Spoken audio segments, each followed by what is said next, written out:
going live now. If you aren't ready, it is what it is. We're going live. You go on. He said, if you're not ready, fuck it.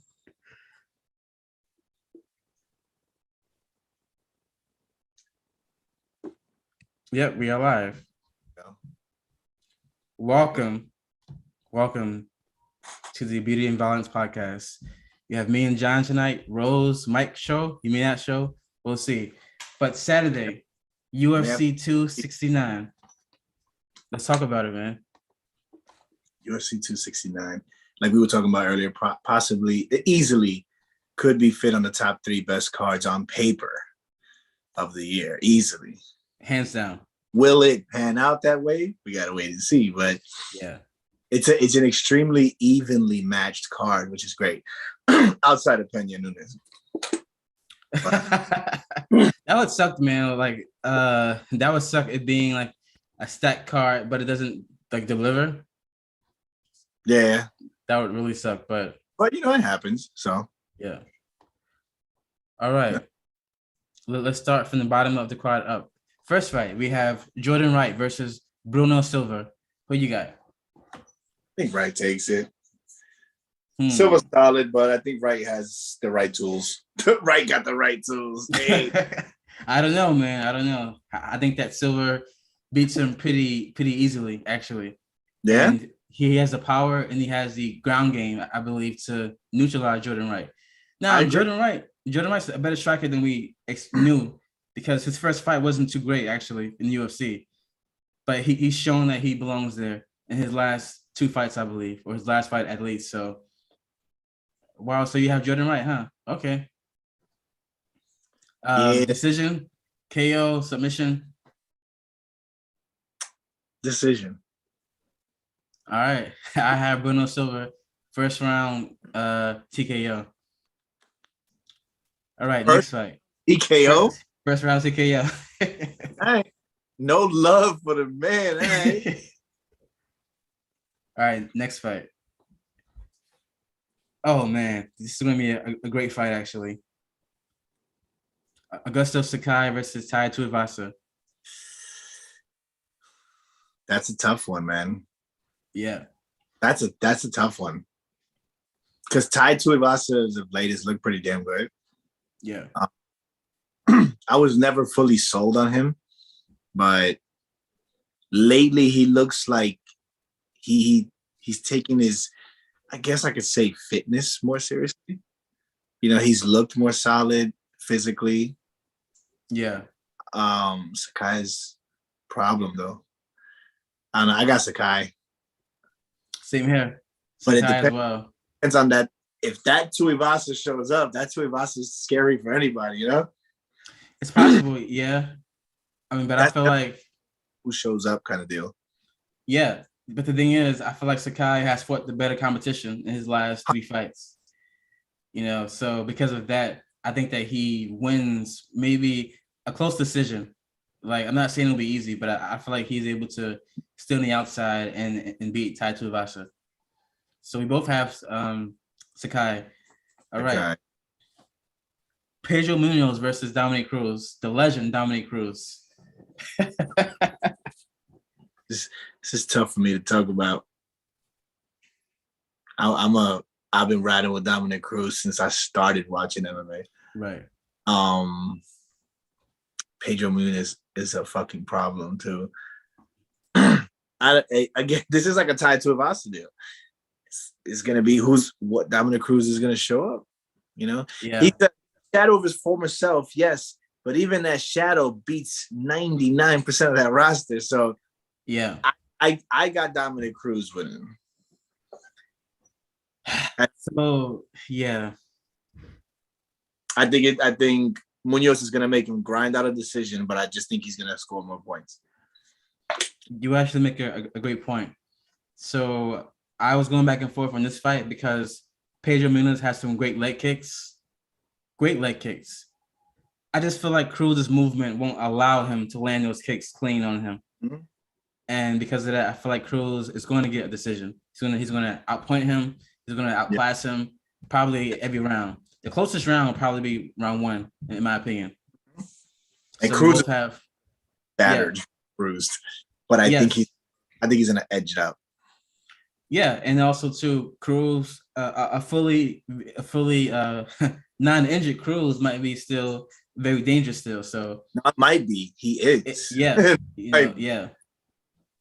But So I'm worried about his activity. He doesn't seem to want to be as active, and at his age, he's got to be. He's got to be. yeah. So I also have Cruz. It could go either way though, but I have Cruz. All right. Oh boy. Dan Ige versus Josh Emmett, the skinhead.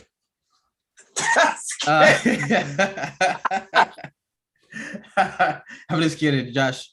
Cool dude, cool fighter. But he's great. I was telling you earlier just now, this is Dan Hardy versus Carlos Condit reliving for me. I love both of these guys. I'm a major fan of both of these guys. I don't know. I think Danny Gay has more, I guess, more fundamental striking. But Emmett definitely does have a power advantage. I think that's pretty clear. That's tough. Yeah. As of right now, I think Emmett wins, and I think he potentially knocks him out. Wow. Yeah. Wow. Second or third round. That's pretty bold considering Ige has never been KO'd before or TKO'd in the UFC. Yeah, but you giving Juliana Pena credit, so shut up. Listen, man. Josh Emmett has the power. You're right. He has a power advantage. The wrestling advantage probably, but I feel like Dan Ige's activity is going to be the deciding factor here. He's more active. His boxing is very crisp and clear. I feel like Josh Emmett sometimes throws with power, but he's a bit wild sometimes. But he lands. He lands. So I feel like Dan Ige will be landing more straight punches down the pike. Better boxing overall. If he can withstand the power of Josh Emmett, I feel like Dan Ige wins. Maybe. I think you're totally right. I think Emmett has to come out like a dog. Yes. Emmett has to come out just like, I don't give a fuck, and just starts bombing this cat, because if it's going to turn into a technical war, Ige's definitely going to edge that out. Absolutely. Emmett's got to do a dog fight. I agree. So I have Ige, but I don't see him finishing Josh Emmett. And I mean, I see it going all 3 rounds. If Emmett finishes Dan, he'll be more not surprised by that. But I don't see Dan finishing Josh, because Josh is tough. All right, the main card. Woo-hoo! Oh. Yeah. The Sugar Show. The Sugar Show. This is a tough one because we also hot on Sugar, but Piper is no joke, my man. He's no joke. This is people not talking about how tough of a fight this is for Sean. This is a scary fight for him. Honestly, a lot of names, and this guy not being a name is a terrifying prospect. Terrifying. Yes, and that's when a lot of experience. Yeah, and that's the thing about Piper. A lot of people, give Sean O'Malley, flack for not fighting ranked fighters, whatever. The fact that he picked this fight, someone who's not really a big name, someone who's actually really good, it actually shows that he's, not really afraid. You know what I mean? Because this guy can kill all this hype. He has the skill set. However, stylistically, I feel like Sean O'Malley is going to knock Piper out. I feel like the movement, the height, the feints, I feel like, when Piper fought the last guy, the Matrix, dude, I mean, he was hittable and he was very hurt early on in that fight. I feel like O'Malley, if he gets you that hurt, he's going to finish you. You know what I mean? So I feel like O'Malley is going to knock out Piper. I'm going to say... Depends on how O'Malley's hands are after hitting that fucking titanium head on that other fucking guy. Oh, man. Okay. Chris. Jesus. Chris. Then again, though, O'Malley had enough time to recover, I believe. He had enough time off, That was just a joke. So he should be good in this fight. So I have Sean O'Malley first round TKO via strikes, head kick or something. I agree. I think it has to be the first round, and I think O'Malley knows that. I think O'Malley wants to take him out quick. I think Paiva's either going to try to go for a takedown or probably try to pull guard, and I think O'Malley's going to hit him with a nice little uppercut, and then I don't know. I see O'Malley knocking him out in the first round, 100%. Yeah.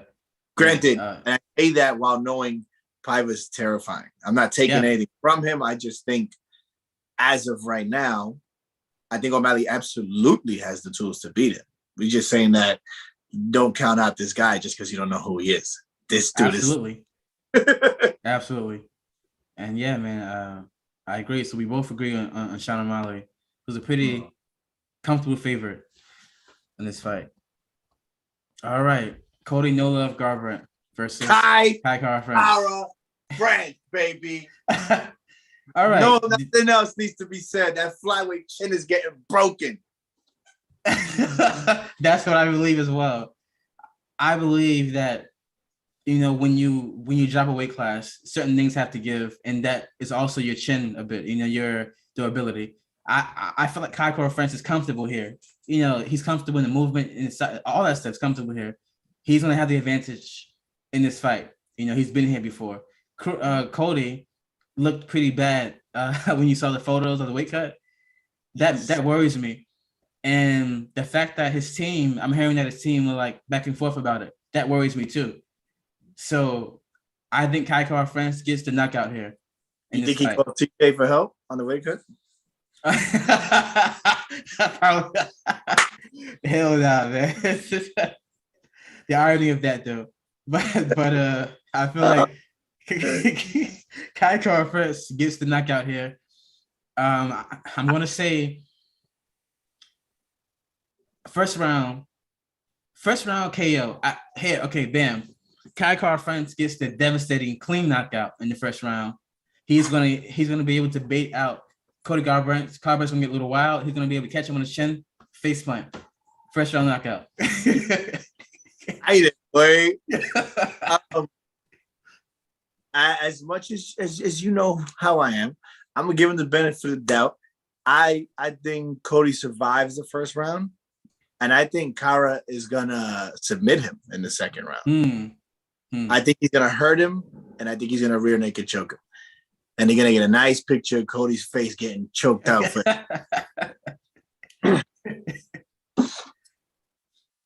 All right, so we both got France in this one. The co-main event. No, not yet. Neil versus Positivio. Well, you know who I'm with. You know who I'm gonna win. Of course. The Argentinian, Papa. Or like I'm not gonna lie. Argentinian. Now, I'm not gonna lie here. I really can't decide who's gonna win this fight. But with the troubles that Neil recently had with the law and everything, I feel like that could play a role psychologically coming into this fight. That could play a role positively too. That's the weird thing about that. Yeah, you know, like John Jones effect kind of thing. Yeah. So, but I have to agree with you, man. Positivio has experience. He has the skill set. You know, once again, people forget before he got injured and he was out. He was that dude to look out for. That fucking dude, and he still is. Yeah. A healthy Santiago Ponzinibbio fights for the title next year. That's how savage that dude is. I have to agree. Yeah. At the beginning of 2023, he'll take out whatever challenges away. He just has to be healthy. He's one of those dudes, kind of like with a Cruz problem, you know, like his body's defeating him, not him. You know, He had that rough fight come back, you know, from how long being after, you know, had a tough fight, and then comes back, you know, rethinking, oh, he might have lost his chin, and takes like 1,000 hits to his chin, like nothing in that next fight. He fucking reinvigorated me, man. I am all day Santiago. TKO. Yeah, I agree. I agree 100%. Now, Neil is a very tough, great fighter. 100%. It's just that he's unproven at this level, like we've seen him lose, I believe, to Wonder Boy. So we know that he's great, but we don't know if he's like there yet. You know what I mean? He's like in between. He might be. We'll see. But based upon experience, based upon past fights, I have to go with a Positivio as well. I'm going to say unanimous decision. All right, now the co-main event. Go to the main event. We already know. No. Let's talk about it a little bit here. We have two South American. Okay, hold on. Rose is calling me now live. Hello. Yo, you sent me a Zoom. I thought we were doing Zoom like on Friday before the. Oh no! We're live right now, actually. Live. Yeah. Wait, you're live? Yeah. Me and John are live now. Huh? You're talking about doing it today? Yeah. You're talking about doing it today? Yeah. All right. So I'm gonna get on. Hop All right, in. You guys still on, right? Yeah, we on still. All right. I had a feeling that might happen. You literally said tonight good. Yeah. Said in the chat. Yeah, I had a feeling that might happen, but all right. So I guess we gotta do it over again. Difficulty here. We gotta do it over again. All right. So let me end this screen share. Let's keep it organic. Fuck it. Yeah. Let's keep talking about it, and then as he jumps in on this fight, we'll go down and just have him what he says on the other ones. Yeah. All right. So say your piece about this big sis, little sis nonsense about to happen. So I don't see Juliana getting washed, in the bantamweight division. I see her as being prepared, being hungry, having the wrestling skills, being motivated. That counts for a lot. Now, the Lioness is that good. She's potentially the greatest of all time, regardless of gender. She could be the greatest of all time. It's despite of male female. Think about this. Defending the two belts actively and doing it in a dominant fashion. There's an argument for that. Now, but obviously she's clearly one of the greatest of all time. Top 5, hands down.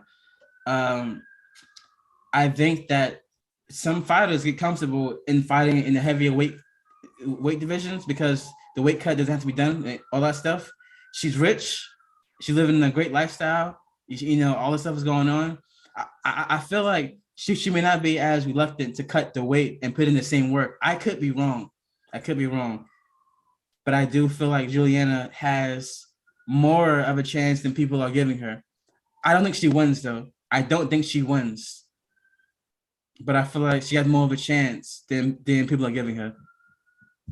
Yo, Rose, that's into the chat. Yo, we are live right now. Hey. Yo, what's up, son? I didn't even register that this was today because last time we did it during the weigh-ins and all that type of stuff. I'm like, okay, I don't even have to think about this. This is Friday. He literally wrote that. Is tonight good? Yeah. That shows you how much I couldn't fathom it being today. even if I saw the word tonight, that's crazy. All right, so since Rose is here, all of them. We're in the Nunes Pena right now. Jem is trying to give Pena as much credit as he can. I believe no. Once again, keep this in mind. I don't believe she wins the fight. I believe she loses. I just don't feel like she gets battered the way that Megan Anderson, looks scared. Like a dare against a lion. Okay, so basically, he's saying she's gonna lose like a dog. Exactly, at the very least. Exactly. So I have Amanda Nunes finishing Juliana in round 2, in the end of round 2. Okay, so I'm gonna give you an example of someone who has lost like a dog, right? So Justin Gaethje, Dustin Poirier. That's Justin Gaethje gets finished, but he looks like a dog as he's getting finished. He's calling on the beating even though he's getting finished. Yeah. Do you think it's gonna be on that level, or do you think she's gonna look even less like a warrior as she's going out?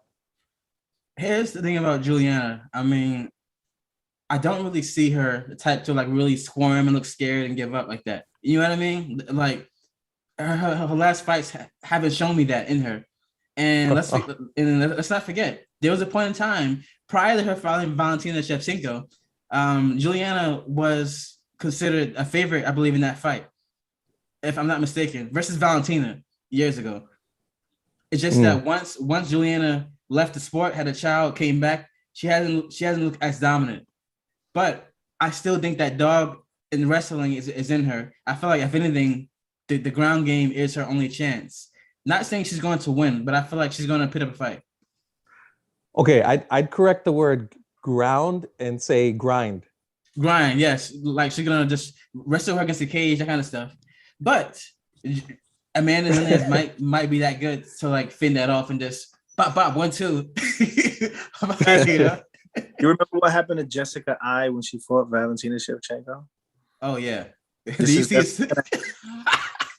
what's gonna happen. Maybe not exactly like that, but that's how Juliana Pena is gonna look when Amanda's done with her in the very beginning of the first round. He said the very beginning of the first round. I give her. I think we should do a over under 2 minutes. 2 minutes. Oh wow. Let's do an over under. No, let's do an over under. So you both have her. No. Oh no. Okay. No. I give her like I'd say the first round she gets finished, but I give her over 2 minutes though. Oh, but still, would you both have her finish in the first round still? Yep. Yeah, Okay. both of us have her in the first round. Okay. I think she lasts the first round. You finished in second. But all right, so but we all have the lioness or the lion at this point. All right. So before we go to the main event, why don't we drop down Yep, we're gonna drop down. the fights? Wait, say it again. We want to drop down to some of the fights that we had some pretty decent conversations on and say, hear what you have to say. Oh, okay, yeah, for sure.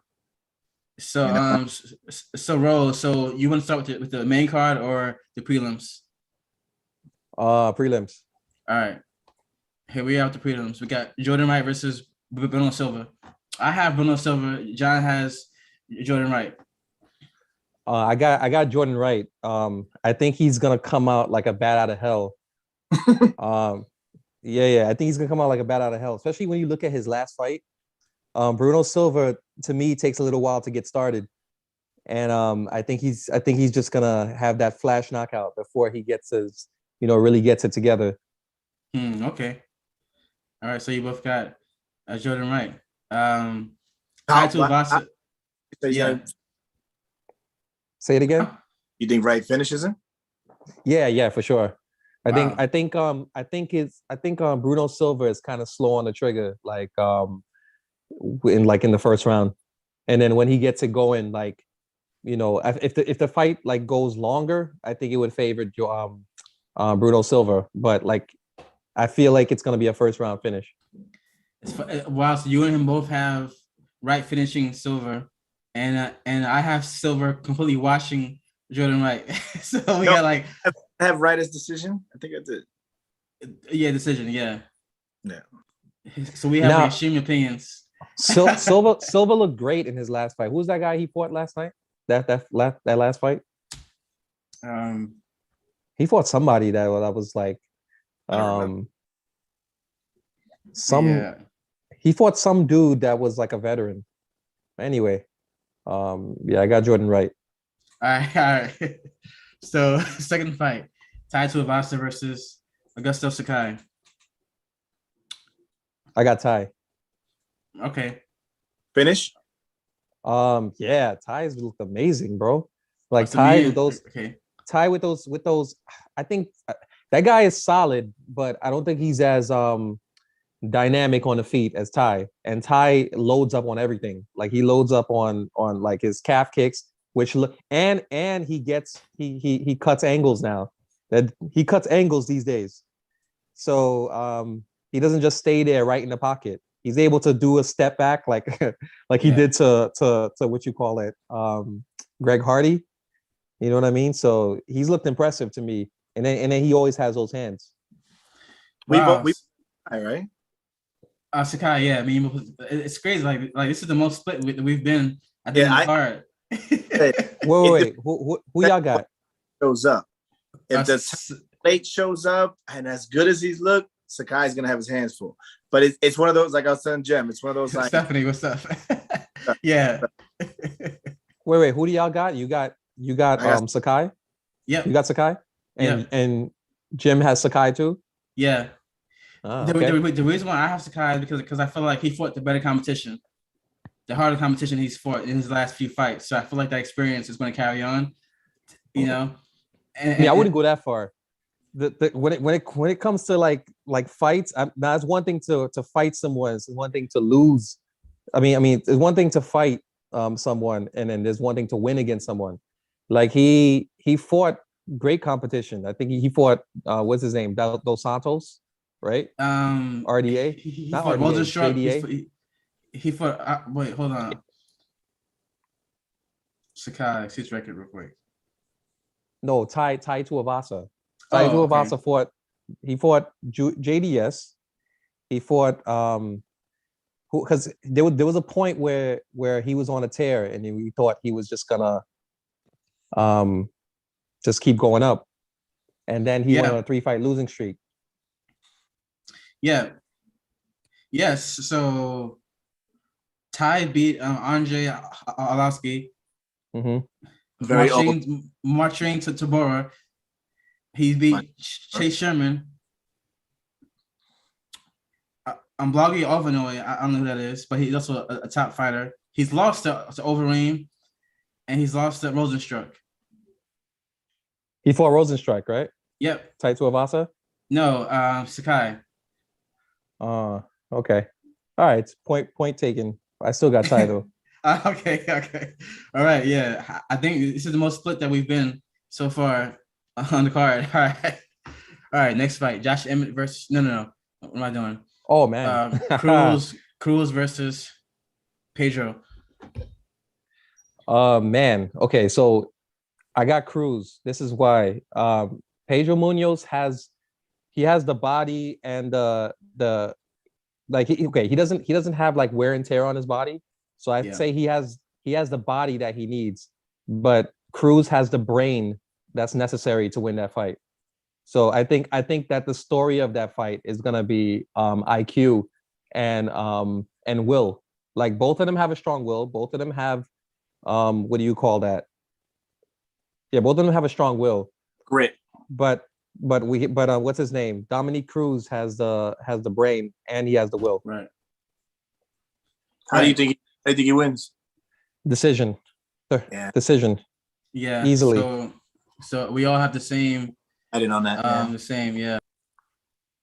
I don't think he finishes Munoz. Yeah, for sure. Yeah, that guy's too tough. Yep. And what I was saying was Munoz has the leg kicks, the calf kicks, really good kicks, but I don't feel like he would be able to land them clean on Cruz with Cruz's movement and fight IQ. Right, like the difference, like Henry Cejudo was able to load up on those leg kicks on Cruz because Henry Cejudo is a special fighter who has special timing. Like I don't put Pedro Munoz in the same category. Like I think, Cruz will be able to stay away from him. And I also think what do you call it? Pedro Munoz, I think Cruz is gonna throw things at him that he's not used to seeing. Right. All right, so we all agree in that fight. We all have Cruz winning by decision. Okay. Josh Emmett versus Dan Ige. Bro, I love Dan Ige to death. He's let me see. All right, so they're similar height. Like they think Dan Ige is like 5'7", and like Josh Emmett is like 5'6". Dan Ige usually struggles against like big featherweights. I'm trying to think of the style matchup now. Okay, I think Josh Emmett's gonna win that fight because Josh Emmett is gonna have the power advantage, and he finds the mark like in every fight. He always finds the mark. So he's dropped everybody that he's fought, if I'm not mistaken. At least dropped everybody he's fought. If he gets his hands on Dan Ige, it's gonna kind of be like the same effect as Rob Font and Jose Aldo, like where the power advantage is just too much. John said the same thing. I believe. Yeah. Reference. John, yeah, same reference because John also has Josh Emmett too. I have Dan Ige, but I agree as far as the power thing. I think that I think that if Josh lands on, especially early on with the pressure, it could be a long night or a short night for Dan Ige. But I feel like Ige has fought the better. No, wrong. I feel like Ige has been more active while Josh, has been out. And he's fought 3 times since Josh has been out the whole time.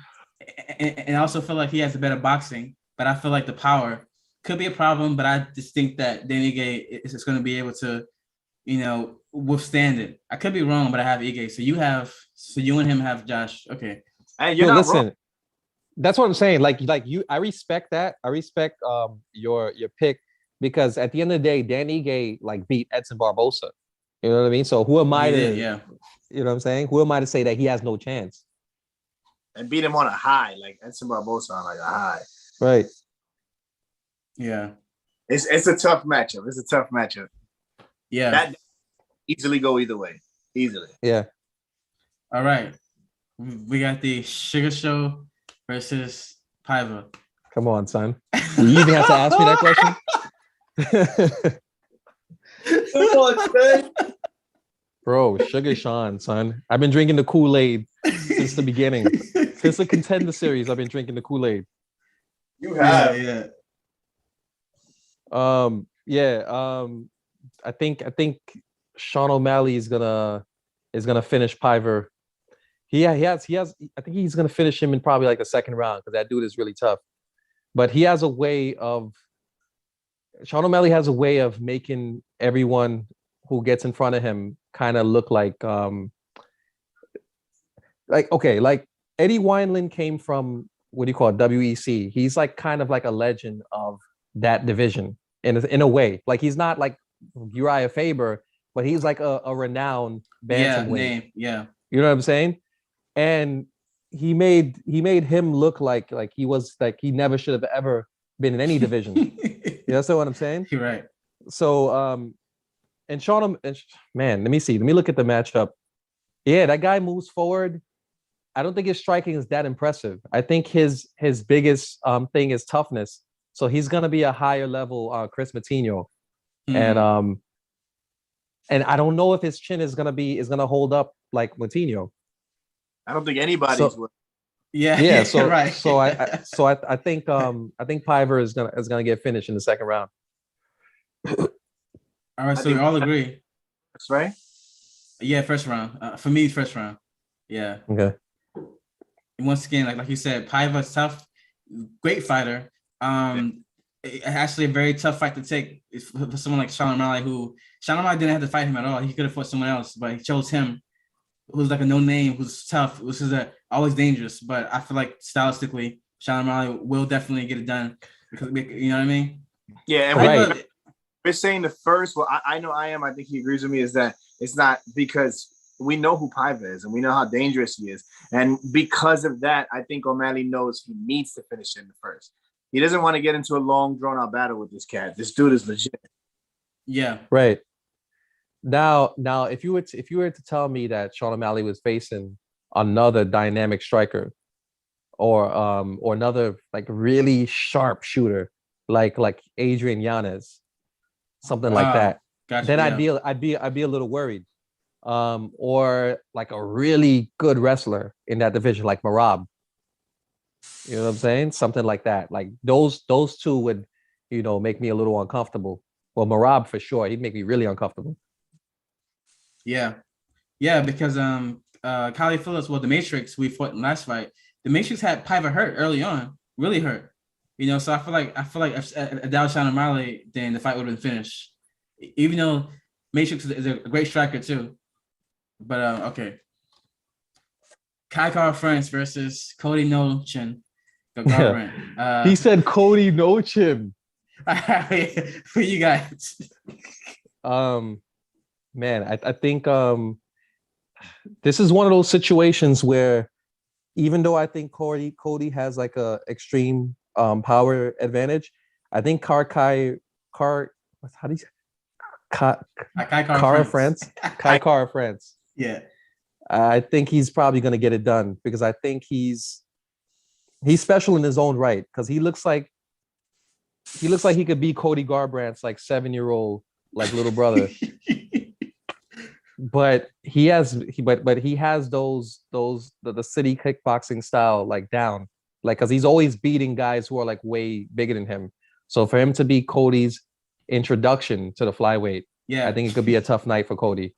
And I think he's gonna probably finish Cody in the third round.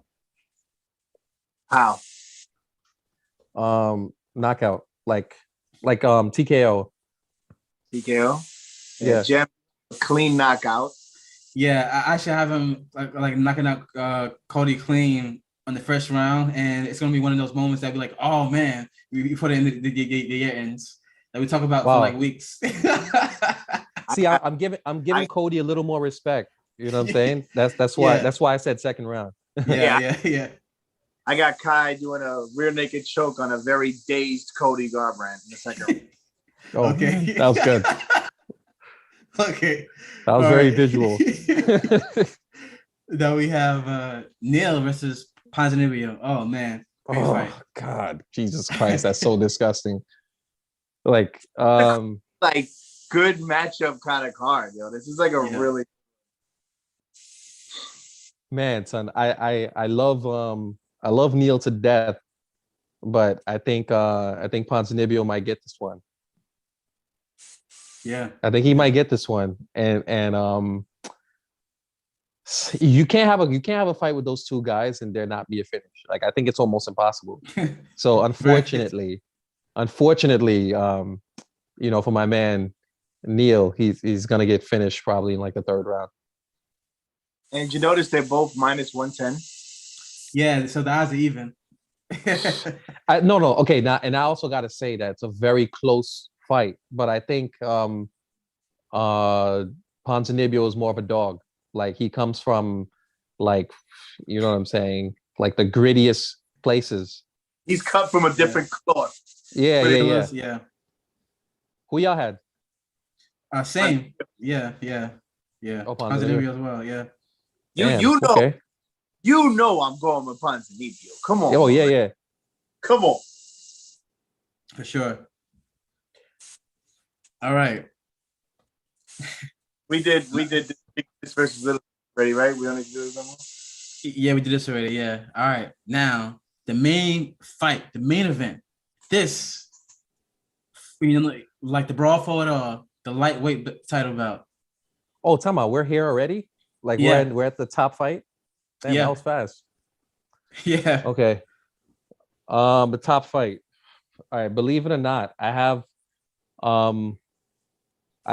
Charles Oliveira winning by knockout in the first or second. Like it's hard to call that one, whether it's gonna be first or second. It's a bold decision, but I have to like think about this. Like, which call Charles Oliveira, my instinct is to always bet against him. You have to consider that Charles Oliveira has made pretty much all the mistakes he's needed to make to get to this point. Now, like Dustin Poirier, even early on when he was making mistakes, he still looked pretty dominant throughout his career. Like he would have little hiccups.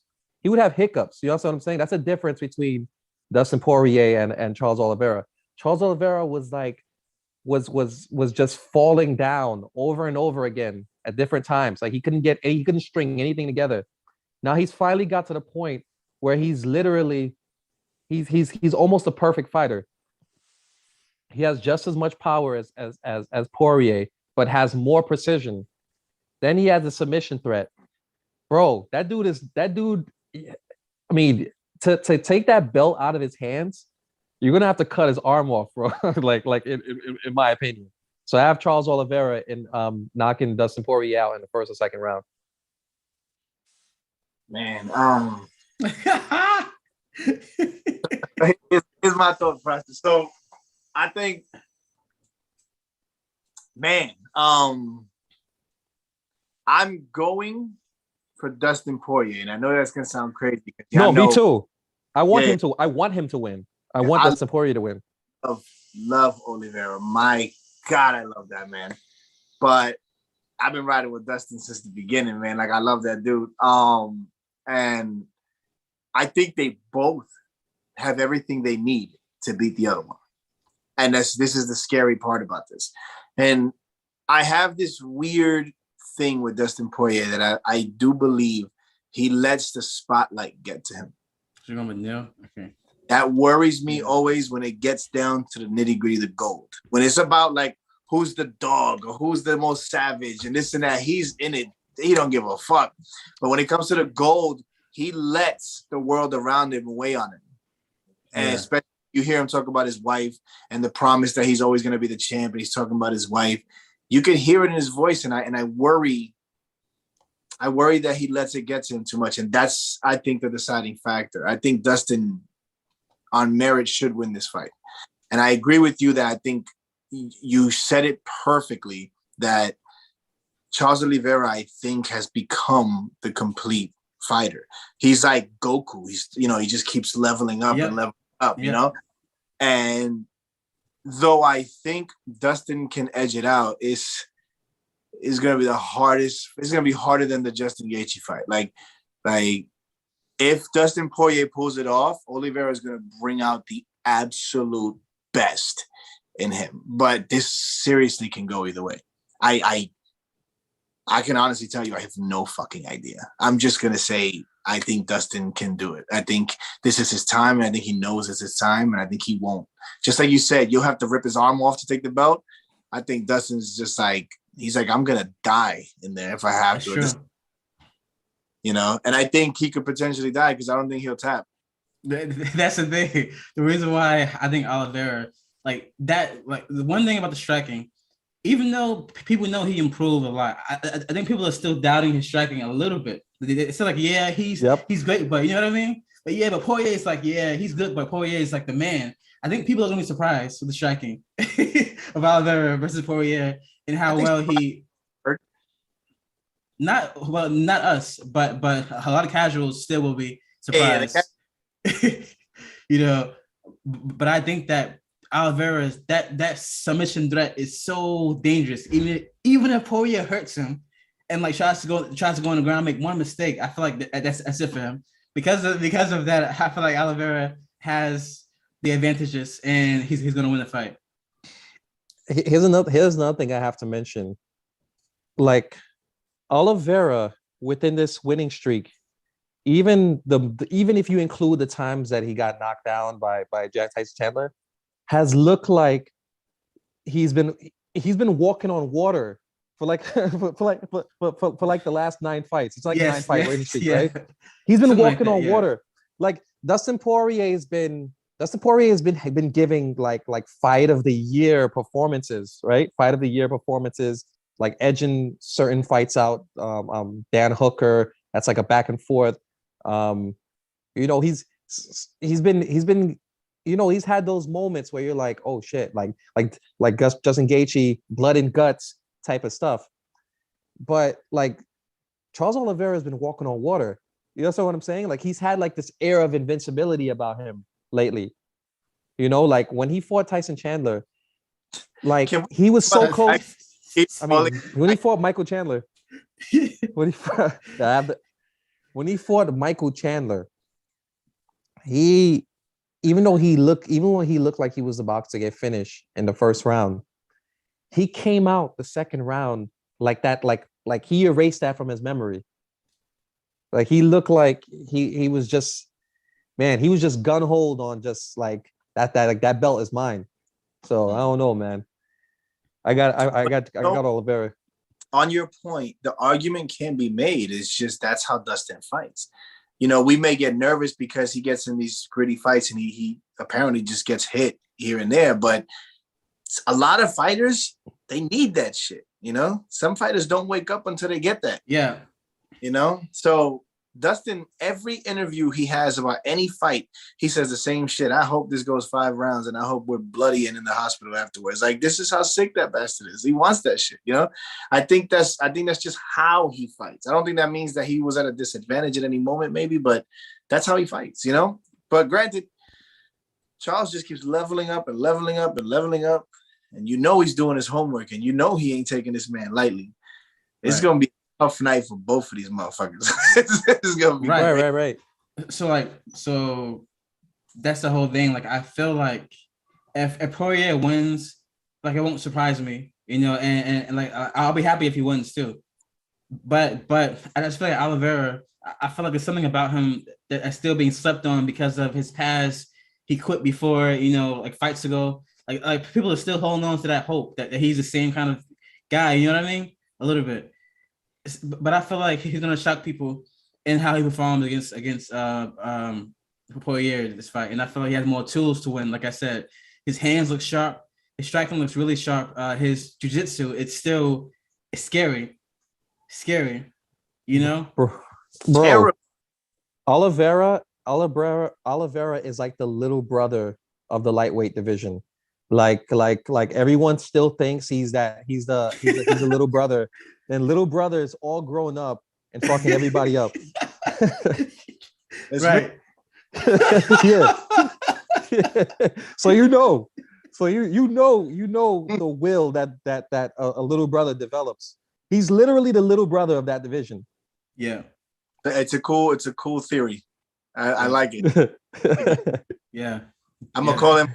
He's coming out, Manito. Stephanie has Poirier winning. Okay. Stephanie like has I said, Poirier winning, and also Neil. So, wait, y'all both have fair, right? Yeah. I think Rose, you said knockout. Oliveira. Right? Yeah, knockout. Clean. No. TKO. TKO. I have him winning by a submission. A submission, probably round 3, I'd say submission. I think Dustin is gonna end it with ground and pound. They're gonna get there with a lot of drama, but I think it ends with him ground and pound and the ref stepping in because Charles may not be defending himself well. Oh man, it's possible. Paul Felder. Fight is doing. None of us have the same shit. yeah. The so cars, it's like this is the most split we've been.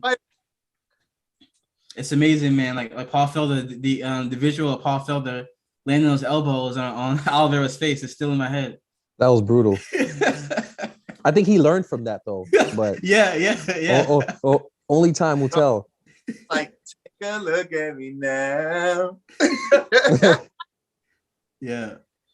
Like now, if you guys would have asked me who did I want to win in all of those questions, like when it came to like every fight, it would probably be like half of those answers would probably be different. Like I want Dan Ige to beat Josh Emmett. Like I never gave a damn about Josh Emmett, but he's a beast. Yeah, you right. understand what I'm saying? I love Dan Ige. You know what I mean? I like. I mean, I love Oliveira, but I love Dustin Poirier way more. You know what I mean? Like, yeah, it's rough. Yeah, this is gonna be a rough card because there's a lot of love on this card, a lot of even matchups. It's gonna be interesting, man. Yeah, I think I'm on the edge of my fucking seat the whole night. I think I am. Oh my god. Yeah, I'm still calling places. I'm gonna call a place when I get off the phone. Yeah. Where's the most place? Like, where's the most consistent place usually? Usually we go to Buffalo Wild Wings. Well, no, we've been to Legends a lot. Like when we're with John and the whole group, the place we've been to the most is Legends. But when I'm like with Chris, I've gone to like Buffalo Wild Wings. Okay. So like Legends, incredible amount of space. That's why it's a 3-floor bar. Okay. The problem with Legends, and I'm sorry, I'm gonna say this publicly, but their food sucks. So get it together, Legends. You're a fucking incredible bar. Yeah, they have a great fight atmosphere. Yeah. But the food, huh? Amazing. I wish you guys were there for Conor versus Alvarez. That was a night I will never forget, bro. Legends was on a vibe that I've never been like. I everybody was my best friend that night, and I didn't know everybody. And we had the balcony, you know, that balcony seat that looks over the bar, and you just see the Irish flag and everybody screaming, "Oh, Oh, that's savage." It was a vibe. And then you leave, and every corner you go to is a party. Every corner. Conor literally ruled the world that night. New York was his playground that night. It was, and he fought in Madison Square Garden that night too. It was what an MSG, and then just thinking about that moment gives me chills.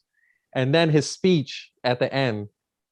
I want to, from the bottom of my heart, I want to apologize to absolutely nobody. The two-way champ does what the fuck he wants. That was legendary, man. Yeah. That was the best. That has to be the best post-fight speech I've ever heard in my life. Definitely one of them. Like I mean, ever. It's amazing. Yeah, it's pretty amazing how Conor went from being beloved, and now he's kind of going to the infamous in some aspects. You know, like honestly, I couldn't see him watch the TV and stare at the TV after that fight of Holloway. I'm like, dude, what the hell are you doing? Walking past the TV screen. Yeah, that was weird. Weird energy. What the hell are you doing, man? That's what DC said. DC was like, what are you doing, man? Did you hear Jobs' take that he was saying that Conor looks so beefy and juicy purposely because he says it's guaranteed they're making right, and with him the trilogy next, and it's going to be at 170, and that's why he looks so thick. It's possible because Conor put on a lot of muscle. It seems like it's possible. But also is that like he's been doing a lot of upper body because of his leg, so that can make you look a lot bigger up there too. When you don't have use of your legs, you got to put a lot of upper body into your workouts. Top That's heavy. why it was a jack that workout. But I'm not gonna lie, man. Kind of has to be careful because like one more loss, and no one's going to care anymore about him. Like he has to be careful, man. Well, people will care, but like the hype is not. It's not at like the peak that it used to be at. The pinnacle. I mean, used to be I'd argue that his hype is not there right now. Nah, you're bugging. Conor? You're bugging. His last fight broke records again, bro. Like there's the hype is always going to be there. It's a money fight, but like once again, but it's not as high, you know, as it used to be. Put it that way, because the fans like whatever. This is what I'm trying to say. You got to win. You have to win. This is what I'm trying to say. Like, what do you call it? The winning aspect was a part of what made watching him so exciting. Like the fact that you actually feel like there's a chance that he could win. It's not just the hype. It's the hype plus the fact that, oh man, this guy walks on water. Like when he lost to Nate Diaz, he was still considered to be a person who walked on water, because we just thought that, oh, he went up to 170. It was a little hiccup. Then he beat Nate Diaz. Then after he beat Nate Diaz, he beats Eddie Alvarez. Like the anticipation for Eddie Alvarez was insane. Then he beats Eddie Alvarez. So how he beats Eddie Alvarez is crazy. Then so the anticipation for what was it? His next fight after that in MMA was Khabib. Even though a part of us knew that he was going to lose to Khabib, we still had this thing in our minds like, man, this guy has done so many special. He was like the Jesus Christ of the UFC. Like you just figure like he's so special that he can get something done, even though Khabib is the worst nightmare matchup possible. You just still had that feeling in your mind. So that's part of what I'm talking about. I'm not saying that he won't have like people going to watch him, but the excitement, like where it's like, oh man, we're about to see something special, like that's gone. Yeah, I agree with you there. Yeah. Star power is always going to be there, no matter what. But I agree with you. He has you're not going to believe the hype if he keeps losing. Absolutely right. Because I knew even when he was on his high, I told y'all a million times, I don't want him to fight Khabib. I don't bring it up. I don't want it to happen. I'm like, let Khabib higher and then Conor get the belt. So when it started happening, I was terrified. And then as the time went on, and it wasn't until he's walking out to the octagon that in my mind, I'm like, this motherfucker can do this. Because he's Conor McGregor. Yeah. Like to your point, I had a zero belief that he'd get it done. Even if I said it publicly, I had zero belief. Until he walked out and I hear that Notorious and I see his face and how just confident he is. I'm like, there's no way in hell I can have zero belief in this man. I mean, he's a magician. He's a wizard. You know, you're right. But the star power is always going to be there. He could lose his next 3 fights. It won't make any fucking difference. If he loses this fight and wants to fight in the UFC again, he has one more chance. After that, he's going with Jake Paul and Triller. He's going to make gazillions of dollars over there. Boxing. Oh, okay. So speaking of that, Oh yeah, that's a good segue. end it by off. the way. Yeah, let's end it off on the whole rematch. Let's end it off on the whole Whitley, Tommy Fury situation. Oh man, honestly, Tommy Fury clown. Wait, why did he pull out? First of all, why did he pull out? He's got a chest infection and broken ribs. Broken rib, yeah. So Tommy Fury and his father and everything, they clowned Jake Paul. And Jake Paul was like kind of quiet, sitting there taking it during the press conference. They clowned him. Jake Paul they bodied him. Jake Paul now has so much ammunition to call him a coward. He has so much ammo now that is not even funny. So it's like the worst thing that could have happened, you know, for Tommy Fury, but for Jake Paul, for Woodley, this is like a miracle, you know. Willie gets a huge payday again and a second shot. Who would have thought that would happen? Yo, I ain't gonna front, son. I gotta see whoever is Woodley's psychology coach or whatever. Like I have to meet that dude because like for him to prepare for that fight, like in my mind, like I was just like, yo, what is this? Like, why is he like being so thirsty for like a guy who has no like, you know, notoriety in fight sports? Like it just looked bad. You know what I'm saying? Like, especially after no, like Woodley. To me, it looked bad. Huh? Continue because I'm like, I don't know what you're lost. Okay. For me, it looked bad that Woodley seemed so thirsty to fight Jake Paul when Jake Paul looked like he already moved on. Like he got, you know what I'm saying? Like Jake Paul was moving on with Tyson Fury. I mean, not Tyson Fury, Tommy Fury, and Jake Paul was just. I mean, Woodley was just there, like being thirsty about the fight, huh? What? When has Woodley made anywhere near that much money? Of course he's gonna be thirsty for that dude again, man. Come on. Right. No. But I didn't finish my point though. The whole. I said that to say that, Woodley, like he really like believed that he was gonna get that fight. Like I thought, me from looking from the sidelines, I'm like, nah, he just looks thirsty and he's never gonna get that fight. Like, what is he doing? That's how it looked like to me. But then he's actually getting it. Like that's crazy to me. By happenstance. By happenstance. It's not like he like was right and he's gonna get the fight. He got super lucky, you know? That's just what it is. We all knew he wasn't gonna get the fight, especially when he got the tattoo and where he got the tattoo. Yeah. What an idiot. You're not getting right, bro. But it still works out great for him because he stayed prepared. So at the very least, it isn't like a short notice type of thing. So it's, you know, yeah. So Woodley, I mean, I think that, so sometimes we might see a fight that's like really entertaining, and usually the rematch is like a dud. Both fighters are playing safe. This fight could have an opposite effect of that. This fight could be a little different. Jake Paul wants to prove a point. Like, okay, this time I'm going to knock him out. And Whitley, that the extra $500,000 could motivate, you know, even the frozen one. Who knows? And he said the frozen one. Yeah, he heard him the first time. Yeah, he heard him the first time. But he that first fight. So it's not like he's incapable of hurting Jake Paul. Yeah, he heard him the first time, and maybe in the first fight he was fighting more measured because he wasn't sure his cardio in the boxing match. Now that he's been there, he might be a little more willing to exchange and like let it loose. Absolutely. Some of those moments. So we'll see. Right. Let me ask both of you something. Do you feel like Woodley won the. Do y'all two feel like Woodley won the last fight? No, No. Okay, cool. All right, cool. I just No. want to make sure because Nah. no, not even close. Plus, okay. there's a chance that we are also underestimating the level of athlete that Jake Paul is. Jake Paul was training for a boxer, so maybe so like who knows what he's going to have prepared for Woodley this time around.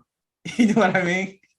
I'm not underestimating him ever against someone who's not a boxer.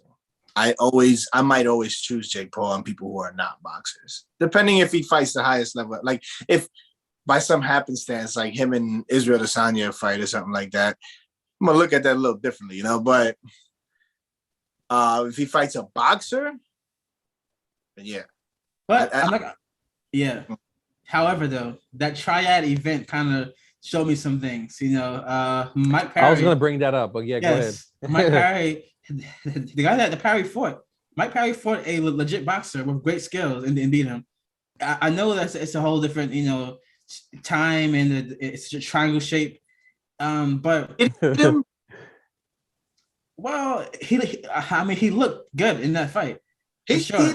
Yeah, I guess. Sure. Maybe the result is questionable, but that dude claiming he would knock him out in the first round, didn't do it. And there were some boxers on that, some MMA fighters that looked pretty sharp on that card and who won, you know, against boxers. So that gives me more hope that Woodley could like pull it off.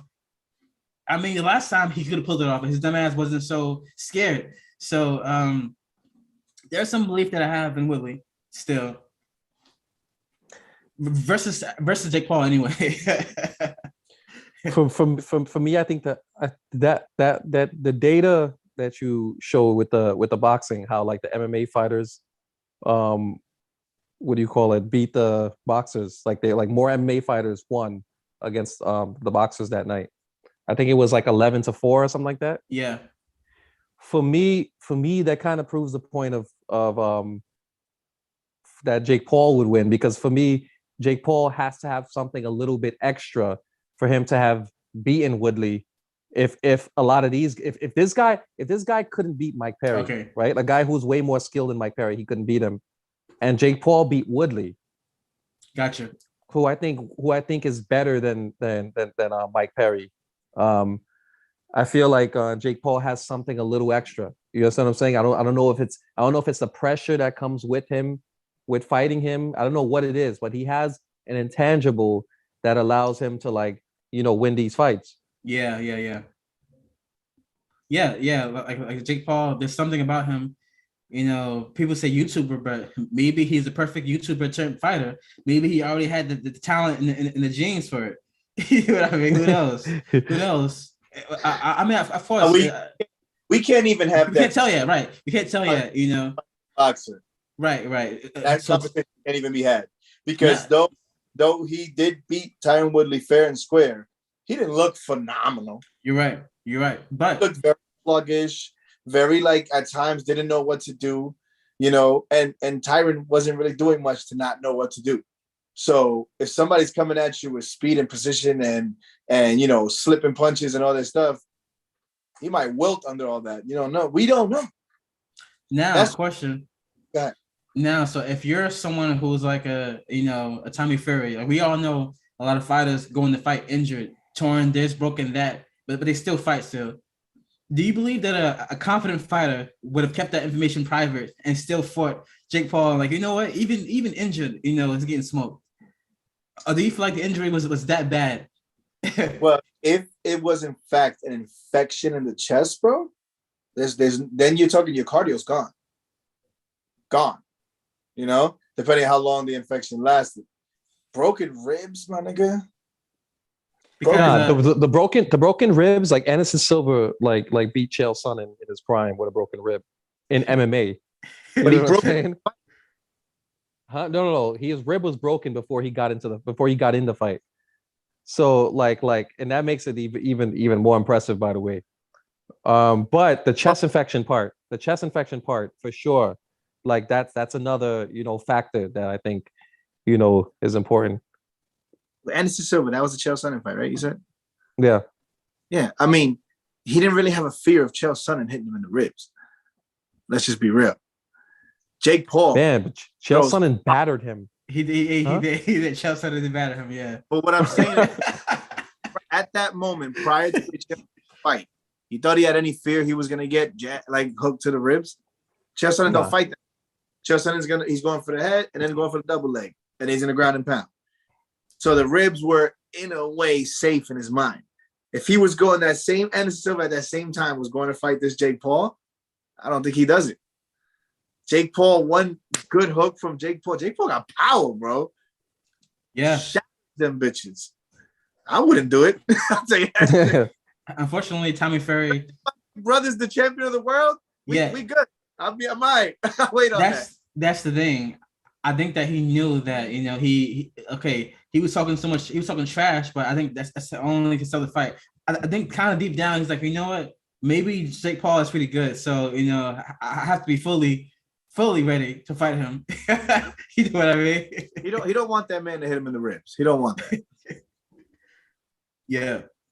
Tommy fumbles. Here. Here. He's gonna he already fumbled. Do it like He already fumbled. And plus too, he fumbled the bag. Yeah, he did. And also Tyson Fury was saying prior to that, my brother can have the flu, he can have this, he can have that, he can have this, it's that, and still beat him.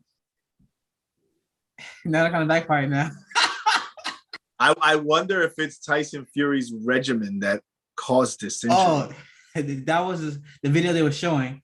Because in boxing, the medicine ball, they do it for your abs. That's true. Because honestly, like in the past, I've done that before, the ab conditioning.